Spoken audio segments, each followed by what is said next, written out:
Hello નમસ્તે દોસ્તો, master education Gujarati ચેનલમાં તમારું સ્વાગત છે. મિત્રો, પેટા હિસાબનીસ અને સબ ઓડિટર સબ એકાઉન્ટન્ટની પરીક્ષા આવી રહી છે.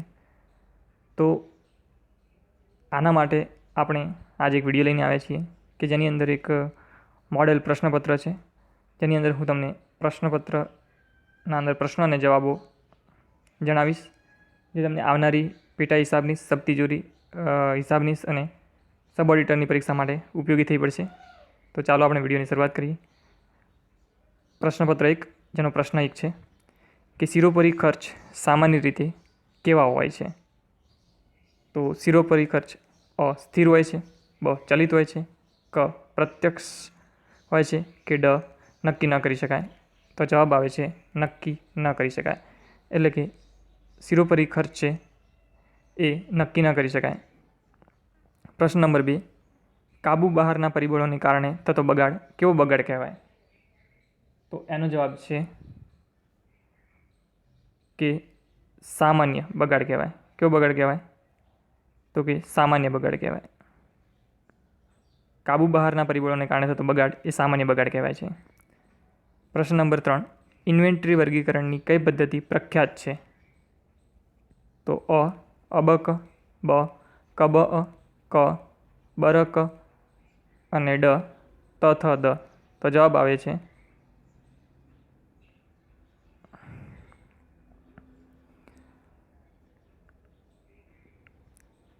અબક. જવાબ આવે છે અબક.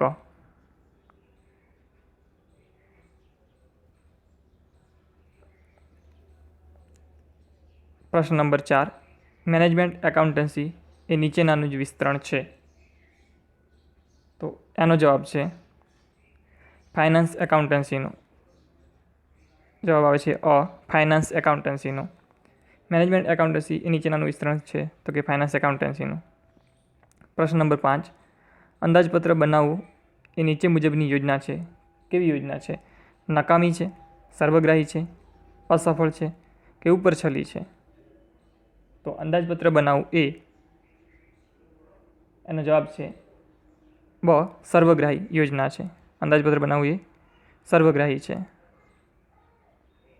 બરાબર છે. પછી જોઈશું આપણે પ્રશ્ન નંબર 6, અંદાજપત્ર એ ફક્ત આયોજનની પદ્ધતિ નથી, પણ નીચેના પૈકીની પદ્ધતિ પણ છે. અંકુશ, બ સંકલન, ક સંચાલન અને ડ સહકાર. આમાંથી શું જવાબ આવે? તો છઠ્ઠાનો જવાબ આવે છે અંકુશ. શું છે? તો કે અંદાજપત્ર એ ફક્ત આયોજનની પદ્ધતિ નથી, પણ અંકુશની પદ્ધતિ પણ છે. બરાબર છે. એના પછીનો પ્રશ્ન નંબર 7, કે સ્ટોક પત્રક બનાવતી વખતે સ્ટોકની જાવકનું મૂલ્યાંકન કરવા માટે લેવામાં આવતી પદ્ધતિ પૈકી કઈ એક નીચે મુજબની છે? તો એનો જવાબ છે છેલ્લી આવે પ્રથમ જાય. છેલ્લી આવે પ્રથમ જાય. કઈ રીતે?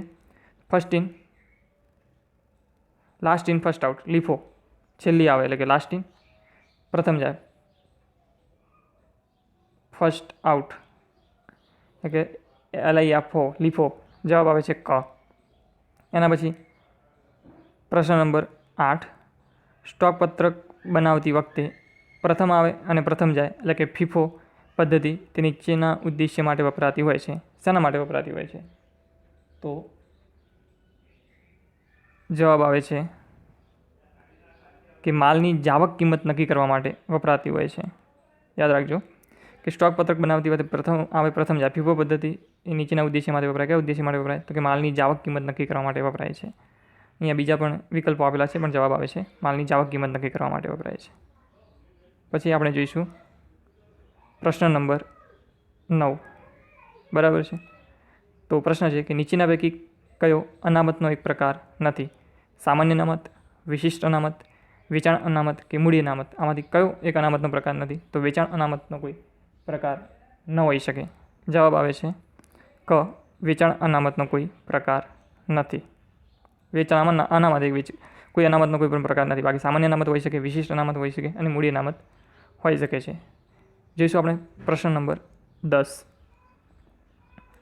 ડિવિડન્ડની સમતુલા જાળવવા માટે સામાન્ય રીતે નીચે અનામતોનો ઉપયોગ થઈ શકે છે? તો ડિવિડન્ડની સમતુલા જાળવવા માટે કઈ અનામતનો ઉપયોગ થાય છે? તો જવાબ આવે છે ડ, ગુપ્ત અનામત. એટલે કે ડિવિડન્ડની સમતુલા જાળવવા માટે આપણે સામાન્ય રીતે ગુપ્ત અનામતનો ઉપયોગ થઈ શકે છે. જોઈશું પ્રશ્ન નંબર 11. નીચેનામાંથી કઈ સંસ્થા કંપનીના એક પ્રકાર રૂપે નથી? તો નોંધાયેલી કંપની, નોંધાયેલ ટ્રસ્ટ, કાયદા મુજબની કંપની કે જાહેર કંપની. તો કે કઈ સંસ્થા કંપનીના એક પ્રકાર રૂપે નથી? તો જવાબ આવે છે નોંધાયેલ ટ્રસ્ટ. જવાબ આવે છે બ, નોંધાયેલ ટ્રસ્ટ. એટલે કે નોંધાયેલ ટ્રસ્ટ એ કંપનીના એક પ્રકાર રૂપે નથી. પ્રશ્ન નંબર 12. વર્ષ દરમિયાન કમાયેલ નફાથી ભંડોળની રકમમાં શું થાય છે?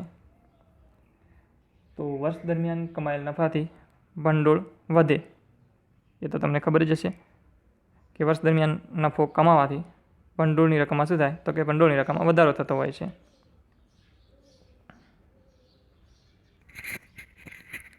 પ્રશ્ન નંબર 13. કે પડતરના હિસાબો તથા નાણાકીય હિસાબો માટે એક જ હિસાબી ચોપડા રાખવામાં આવે તો તેને કઈ હિસાબી પદ્ધતિ કહેવાય? એને પડતર કહેવાય, નાણાકીય કહેવાય, બિનસંકલિત કહેવાય કે સંકલિત કહેવાય? તો આનો જવાબ આવે છે ડ, સંકલિત હિસાબો કહેવાય. કે પડતરના હિસાબો તથા નાણાકીય હિસાબો માટે એક જ હિસાબી ચોપડા રાખવામાં આવે તો તેને સંકલિત હિસાબી પદ્ધતિ કહેવાય છે. જોઈશું પ્રશ્ન નંબર 14.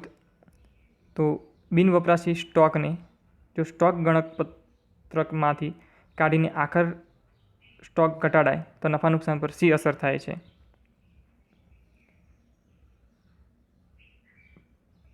તો અ, કોઈ અસર નહીં, બ, નફો વધે, ક, નફો ઘટે, ડ, નુકસાન હોય તે ઘટે. તો આમાં શું જવાબ આવે? તો 14માનો જવાબ આવે છે ક, નફો ઘટે છે. શું થાય છે? તો કે નફો ઘટે છે. તો કે બિનવપરાશી સ્ટોક જો સ્ટોક ગણકપત્રમાંથી કાઢીને આખરના સ્ટોક ઘટાડાય તો નફા નુકસાન પર શું અસર થાય? તો કે નફો ઘટી જતો હોય છે. બરાબર છે. જોઈશું પ્રશ્ન નંબર 15. કે નફામાંથી અપાતું ડિવિડન્ડ જો વધારે ટકાથી અપાય તો તુલનાત્મક દ્રષ્ટિએ ભંડોળ પર શી અસર થાય છે? અ, ભંડોળમાં કોઈ અસર ન થાય, બ, ભંડોળ ઘટે, ક, ભંડોળ વધે અને ડ, કહી ન શકાય. તો 15માનો જવાબ છે બ, ભંડોળ ઘટે છે. શું થાય છે? તો કે નફામાંથી આપતું ડિવિડન્ડ જો વધારે ટકાથી અપાય તો તુલનાત્મક દ્રષ્ટિએ ભંડોળ પર શી અસર થાય? તો કે ભંડોળ ઘટે છે. આપણે જોઈશું પ્રશ્ન નંબર 16. તો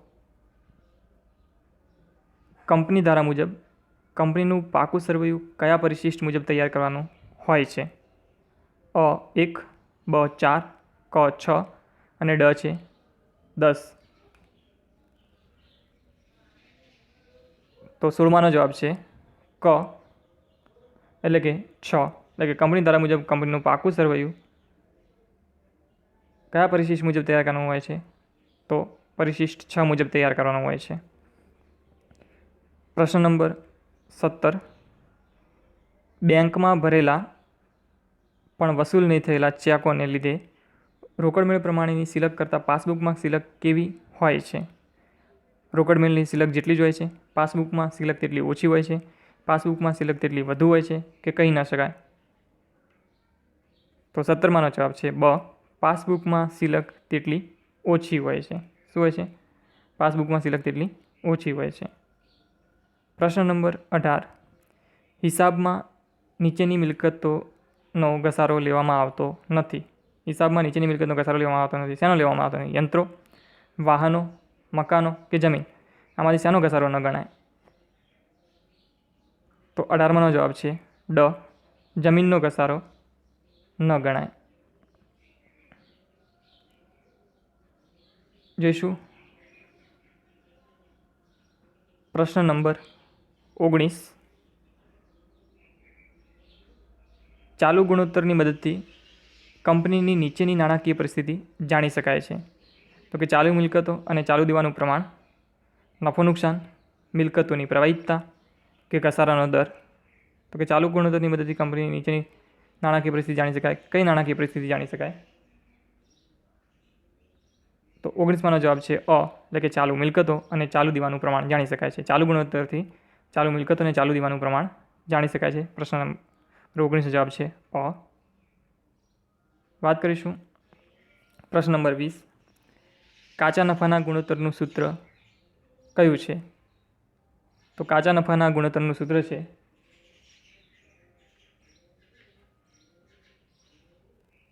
કાચો નફો ભાગ્યા વેચાણ. જવાબ છે ડ. કાચો નફો ભાગ્યા વેચાણ એ કાચા નફાના ગુણોત્તરનું સૂત્ર છે. પ્રશ્ન નંબર 21. રિડીમેબલ પ્રેફરન્સ શેર પરત કરતી વખતે કેવો હોવો જોઈએ? અ. અંશતઃ ભરાયેલો, બ. અધૂરો ભરાયેલો, ક. વધુ ભરાયેલો, કે ડ. પૂર્ણ ભરાયેલો. તો રિડીમેબલ પ્રેફરન્સ શેર પરત કરતી વખતે તે કેવો હોવો જોઈએ? તો 21માનો જવાબ છે ડ, એટલે કે પૂર્ણ ભરાયેલો હોવો જોઈએ. શું આવે છે કે રિડીમેબલ પ્રેફરન્સ શેર પરત કરતી વખતે તે કેવો હોવો જોઈએ? તો કે પૂર્ણ ભરાયેલો હોવો જોઈએ. પ્રશ્ન નંબર 22. સ્ટોક પત્રકમાં અપાતી માહિતીમાં નીચેની આઇટમનો સમાવેશ થતો નથી. સ્ટોક પત્રકમાં કઈ આઇટમનો સમાવેશ થતો નથી? સ્ટોકની આવક, સ્ટોકની જાવક, ફુગાવાનો દર કે સ્ટોકનું બેલેન્સ. તો પ્રશ્ન નંબર 22નો જવાબ છે ક. ફુગાવાનો દર. એટલે કે સ્ટોક પત્રકમાં અપાતી માહિતીમાં ફુગાવાના દરનો સમાવેશ થતો નથી. આપણે જોઈશું પ્રશ્ન નંબર 23. મૂડી ખર્ચની યોજનાના અંદાજમાં અચોક્કસતાની અસર માપવા કઈ પદ્ધતિનો ઉપયોગ થાય છે? અ. પરત આપ સમય, બ. સંવેદનશીલતા વિશ્લેષણ, ક. મૂડી પર વળતરનો દર અને ડ. રોકાણ પર વળતરનો દર. તો મૂડી ખર્ચની યોજનાના અંદાજમાં અચોક્કસતાની અસર માપવા માટે કઈ પદ્ધતિનો ઉપયોગ થાય છે? તો આ ચારમાંથી કયો જવાબ આવે? તો જવાબ આવે છે 23માં બ. સંવેદનશીલતા વિશ્લેષણ. બરાબર છે. તો કે મૂડી ખર્ચની યોજનાના અંદાજમાં અચોક્કસતાની અસર માપવા માટે સંવેદનશીલતા વિશ્લેષણનો ઉપયોગ થાય છે. જોઈશું પ્રશ્ન નંબર 24. કે ડિવિડન્ડની ચૂકવણી ગુણોત્તર જો 60% હોય તો રાખી મૂકેલા નફાનો ગુણોત્તર શું હશે? તો આનો જવાબ તમારે કોમેન્ટમાં કરવાનો છે. એકદમ સહેલો છે, કંઈ નથી. તો પ્રશ્ન નંબર 24નો તમારે જવાબ લખવાનો છે કે 30% આવે, 60% આવે, 100% આવે કે 40% આવે. એકદમ સહેલો જવાબ છે. એક પહેલા ધોરણના છોકરાને પણ આવડી શકે એવો. તો તમે આનો જવાબ કોમેન્ટમાં લખી દેજો. અને જો તમને ના આવડે તો લખજો કે નથી આવડતું, તો હું પછી જણાવી દઈશ. પણ એકદમ સહેલો છે, તમને ખાલી સીધું જ ખબર પડી જશે. કોઈ ગણવાની પણ જરૂર નથી. આપણે જોઈએ પ્રશ્ન નંબર 25. કે ક્યુમ્યુલેટિવ પ્રેફરન્સ શેરમાં ડિવિડન્ડ આપવાની કઈ પ્રથા છે? ક્યુમ્યુલેટિવ પ્રેફરન્સ શેરમાં ડિવિડન્ડ આપવાની કઈ પ્રથા છે? તો એ છે અ. ડિવિડન્ડ ન ચૂકવી શકાય તો જમા થાય છે. આ ક્યુમ્યુલેટિવ પ્રેફરન્સ શેરની અંદર ડિવિડન્ડ આપવાની પ્રથા છે.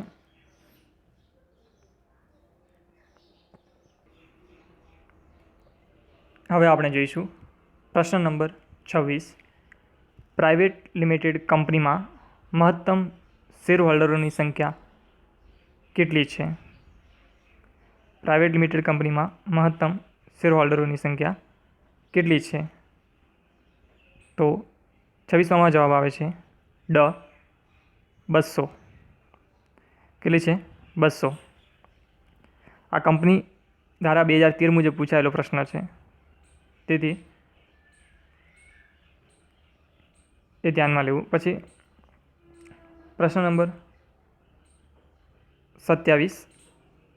કે સત્તાવાર થાપણ ભરાયેલી મૂડી કરતાં સામાન્ય રીતે અ.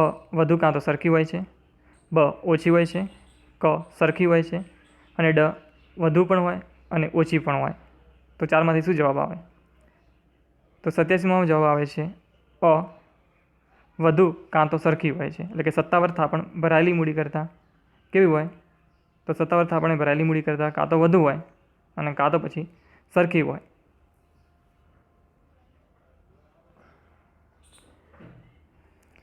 પછી પ્રશ્ન નંબર 28 છે કે શેર મંજૂર થયા પછી અરજી કરનાર સભ્યની શું સ્થિતિ હોય છે?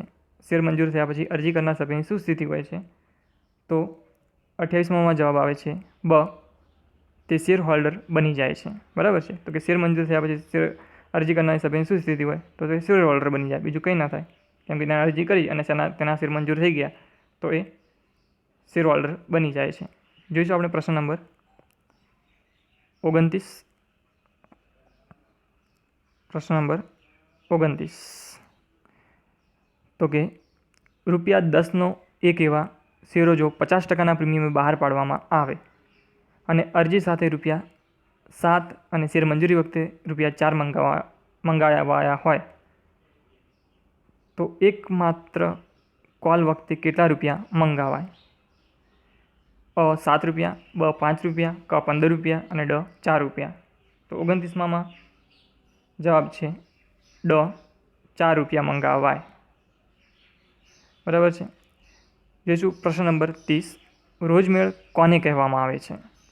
અ આમ નોંધનો ચોપડાને, બ નફા નુકસાન ખાતાને, ક સરવૈયાને અને ડ ખાતાવહીને. તો રોજમેળ કોને કહેવામાં આવે છે?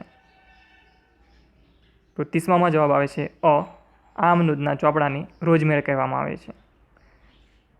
આમ નોંધના ચોપડાને રોજમેળ કહેવામાં આવે છે. બરાબર છે. મિત્રો, હું પ્રશ્ન બોલતો હોય અને જો તમને એવું લાગે કે આનો જવાબ આ આવી શકે તો તમે કોમેન્ટમાં પહેલાં લખી દો અને પછી જુઓ કે આનો જવાબ એ જ છે.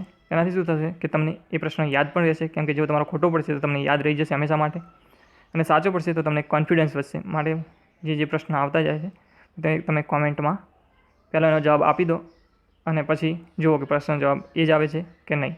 એનાથી તમને કોન્ફિડન્સ પણ વધશે અને જો પ્રશ્ન ખોટો પડશે તો તમને એ પ્રશ્ન હંમેશા માટે યાદ રહી જશે. જોઈએ આપણે પ્રશ્ન નંબર 31.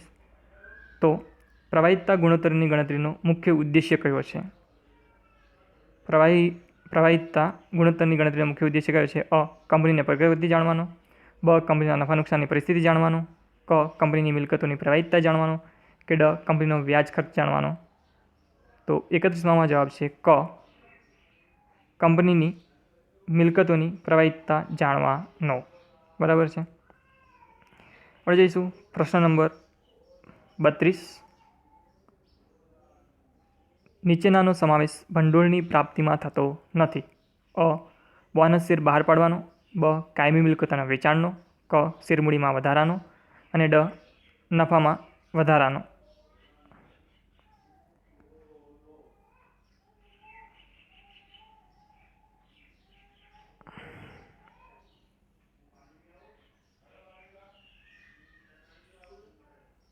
તો 32માં જવાબ છે અ બોનસ શેર બહાર પાડવાનો સમાવેશ થતો નથી. પ્રશ્ન નંબર 33. કાર્યશીલ મૂડીમાં ફેરફાર દર્શાવતા પત્રકમાં કોનો સમાવેશ થાય છે? કાર્યશીલ મૂડીમાં ફેરફાર દર્શાવતા પત્રકમાં કોનો સમાવેશ થાય છે? અ ચાલુ મિલકતો, બ ચાલુ દેવાનો, ક ચાલુ મિલકતોને ચાલુ દેવાનો અને ડ કાયમી મિલકતોને ચાલુ મિલકતોનો. તો કાર્યશીલ મૂડીમાં ફેરફાર દર્શાવતા પત્રકમાં કોનો સમાવેશ થાય? તો એનો જવાબ આવે છે ક ચાલુ મિલકતો અને ચાલુ દેવાનો સમાવેશ થાય છે. આપણે પછી પ્રશ્ન નંબર જોઈએ 34. દેવું અને મૂડી ગુણોત્તર ડેટ ઇક્વિટી રેશિયો કેવો હોય તો સારું કહેવાય? તો 34માં જવાબ છે ક 2 કે તેથી ઓછો હોય તો તે સારો કહેવાય. દેવું અને મૂડી ગુણોત્તર અથવા ડેટ ઇક્વિટી રેશિયો કેવો હોય તો સારું કહેવાય? તો 2 કે તેથી ઓછો હોય તો એ સારું કહેવાય. એના પછી જોઈએ પ્રશ્ન નંબર 35. ડિબેન્ચર રોકાણનું વ્યાજ કયા ખાતામાં જમા કરવામાં આવે છે? ડિબેન્ચર પરતનિધિ ખાતે, નફા નુકસાન ફાળવણી ખાતે, ડિબેન્ચરના રોકાણ ખાતે કે નફા નુકસાન ખાતે. તો ડિબેન્ચર રોકાણનું વ્યાજ કયા ખાતામાં જમા કરવામાં આવે છે? તો કે જવાબ આવે છે અ ડિબેન્ચર પરતનિધિ ખાતે.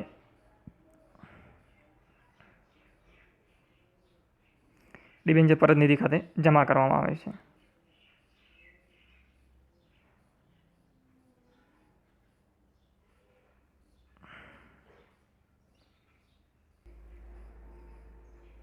હવે જોઈશું પ્રશ્ન નંબર 36. તો બોનસ શેર ઇસ્યુ કરવાથી નીચેના પૈકી શું થાય છે? અ કંપનીનું વેચાણ વધે છે, બ કંપનીનો નફો વધે છે, ક કંપનીનું ભંડોળ વધે છે કે ડ કંપનીની મૂડી વધે છે. તો 36માં જવાબ છે ડ કંપનીની શું વધે છે? તો કે મૂડી વધે છે. બોનસ રિસીવ કરવાથી કંપનીની મૂડી વધે છે. પ્રશ્ન નંબર 37. પડતર જથ્થા નફા વિશ્લેષણમાં કોનો સમાવેશ થાય છે? અ. રોકડ, બ. કાર્યશીલ મૂડી, ક. જથ્થો અને ડ. દેવું. તો 37માં જવાબ આવે છે ક, એટલે કે જથ્થાનો સમાવેશ થાય છે. શેનો સમાવેશ થાય છે? જથ્થાનો. બરાબર છે. તો કે પડતર જથ્થા નફા વિશ્લેષણમાં શેનો સમાવેશ થાય? તો કે જથ્થાનો સમાવેશ થાય છે. પ્રશ્ન નંબર 38. બજેટ તૈયાર કરતી વખતે કોઈ પણ એક પરિબળ કે જે સૌથી મહત્વનું હોય અને જેને અનુલક્ષીને જ બીજા બજેટ બનાવાય તે પરિબળને શું કહેવામાં આવે છે? સામાન્ય બજેટ પરિબળ, ગૌણ બજેટ પરિબળ, મુખ્ય બજેટ પરિબળ કે બજેટ પરિબળ? તો એનો જવાબ છે ક. મુખ્ય બજેટ પરિબળ કહેવામાં આવે છે. શું કહેવામાં આવે છે? મુખ્ય બજેટ પરિબળ. જવાબ છે ક. મુખ્ય બજેટ પરિબળ. પ્રશ્ન નંબર 39. કિંમત નિર્ધારણ પર અસર કરતું મુખ્ય પરિબળ નીચેના પૈકી કયું છે? અ. વસ્તુમાંના કાચા માલની ગુણવત્તા, બ. વેચાણનું બજેટ, ક. વસ્તુની માંગ અને ડ. વસ્તુની કિંમત. તો 39માં જવાબ છે ક. વસ્તુની માંગ. એ શેના માટે અસર કરે છે? તો કિંમત નિર્ધારણ પર અસર કરતું મુખ્ય પરિબળ છે વસ્તુની માંગ. જોઈએ પ્રશ્ન નંબર 40. પ્રેફરન્સ શેર હોલ્ડરોને કઈ બાબતમાં પ્રેફરન્સ મળે છે? તો અ. મેનેજિંગ ડિરેક્ટરની નિમણૂકમાં, બ. ડિવિડન્ડની ચૂકવણીમાં, ક. કોઈપણ બાબતમાં નહીં કે ડ. ઓડિટર્સની નિમણૂકમાં. તો 40માનો જવાબ છે કે બ, એટલે કે ડિવિડન્ડની ચૂકવણીમાં. તો પ્રેફરન્સ શેર હોલ્ડરને કઈ બાબતમાં પ્રેફરન્સ મળે છે? તો કે ડિવિડન્ડની ચૂકવણીમાં પ્રેફરન્સ મળે છે. આપણે જોઈશું પ્રશ્ન નંબર 41. કાર્યશીલ મૂડીમાં કોનો સમાવેશ થતો નથી? અ. લેણદારો, બ. કાચા માલનો સ્ટોક, ક. ફેક્ટરીની બિલ્ડિંગ અને ડ. દેણદારો. તો 41માં જવાબ છે ક, એટલે કે ફેક્ટરીની બિલ્ડિંગનો સમાવેશ થતો નથી. શેમાં? તો કે કાર્યશીલ મૂડીમાં કોનો સમાવેશ ના થાય? તો કે ફેક્ટરીની બિલ્ડિંગનો સમાવેશ ના થાય. જોઈશું પ્રશ્ન નંબર 42. બેંક સિલક મીળ બનાવતી વખતે પાસબુક પ્રમાણેની બેંક સિલકને કોની સિલક સાથે સરખાવવામાં આવે છે? અ. રોકડ મેળની સિલક, બ. કોઈ સિલક સાથે નહીં, ક. મૂડી સાથે અને ડ. વેચાણનું ખાતું. તો 42માં જવાબ આવે છે અ. રોકડ મેળની સિલક સાથે સરખાવવામાં આવે છે. બરાબર છે. તો કે બેંક સિલક મીળ બનાવતી વખતે પાસબુક પ્રમાણેની બેંક સિલકને કોની સાથે સિલક સાથે સરખાવવામાં આવે છે? તો રોકડ મેળની સિલક સાથે સરખાવવામાં આવે છે. પ્રશ્ન નંબર 43. શિરોપરી ખર્ચામાં કયા ખર્ચોનો સમાવેશ થતો નથી? પરોક્ષ મજૂરી, પ્રત્યક્ષ માલ સામાન, ઘસારા ખર્ચ કે મશીન રિપેરિંગ ખર્ચ. તો 43માં જવાબ આવશે બ. પ્રત્યક્ષ માલ સામાનનો સમાવેશ થતો નથી. શેમાં? તો કે શિરોપરી ખર્ચામાં કયા ખર્ચનો સમાવેશ ન થાય? તો પ્રત્યક્ષ માલ સામાનનો સમાવેશ ન થાય. બાકી પરોક્ષ મજૂરી, ઘસારા ખર્ચ અને મશીનરી રિપેરિંગ ખર્ચનો સમાવેશ થાય છે. પ્રશ્ન નંબર 44. મજૂરી કલાક દરની ગણતરી નીચે પ્રમાણે કરવામાં આવે છે. વાર્ષિક, કલાક દીઠ, કુલ રકમ કે માસિક? તો 44માં જવાબ છે બ. કલાક દીઠ કરવામાં આવે છે. કેટલી કરવામાં આવે છે? કલાક દીઠ. તો કે મજૂરી કલાક દરની ગણતરી કલાક દીઠ પ્રમાણે કરવામાં આવે છે. જોઈશું પ્રશ્ન નંબર 45.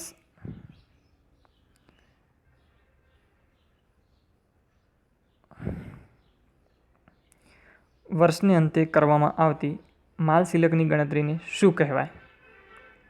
સતત ગણતરી, ગાણિતિક ગણતરી, આંશિક ગણતરી કે સામયિક ગણતરી? તો જવાબ છે ડ. સામયિક ગણતરી કહેવામાં આવે છે. વર્ષને અંતે કરવામાં આવતી માલ સિલકની ગણતરીને સામયિક ગણતરી કહેવામાં આવે છે. પ્રશ્ન નંબર 46. પાકા સરવૈયામાં મિલકતોનું મૂલ્યાંકન કઈ કિંમતે કરવામાં આવે છે? બજાર ભાવે, છેલ્લા 2 વર્ષના ભાવોની સરેરાશ કિંમતે, પડતર કિંમત કે ફુગાવાને ગણીને અમુક ચોક્કસ નક્કી કરેલી કિંમતે? તો 44માં જવાબ છે ક. પડતર કિંમતે નક્કી કરવામાં આવે છે. કઈ કિંમતે? તો કે પડતર કિંમતે. પ્રશ્ન નંબર 47. ભંડોળને સામાન્ય રીતે નીચેના અર્થમાં લેવામાં આવે છે? કાર્યશીલ મૂડી, બિન રોકડ, રોકડ કે ચોખ્ખી કાર્યશીલ મૂડી? તો જવાબ આવે છે ડ, ચોખ્ખી કાર્યશીલ મૂડી. બરાબર છે. જવાબ છે ડ, ચોખ્ખી કાર્યશીલ મૂડી. ભંડોળને સામાન્ય રીતે નીચેના અર્થમાં લેવામાં આવે છે? તો કે ચોખ્ખી કાર્યશીલ મૂડીના અર્થમાં લેવામાં આવે છે. મિત્રો, આજનો વિડીયોમાં બસ આટલું જ. બાકીના 50 પ્રશ્નો એ આ વિડીયોનો બીજો ભાગ આવશે, એની અંદર આવશે, કેમ કે આ વિડીયો ખૂબ જ મોટો બની ગયો છે. જો તમને અમારો વિડીયો ગમ્યો હોય તો અમારી ચેનલને સબસ્ક્રાઈબ કરો અને તમારા મિત્રો સાથે શેર કરો. અને તમારે આનો બીજો ભાગ જોતો હોય તો નીચે કોમેન્ટમાં જરૂર કોમેન્ટ કરજો કે તમને વિડીયો કેવો લાગ્યો અને આનો બીજો ભાગ જોઈએ છે કે નહીં. તો ચાલો મળીએ બીજા એક નવા વિડીયોમાં. ત્યાં સુધી નમસ્કાર.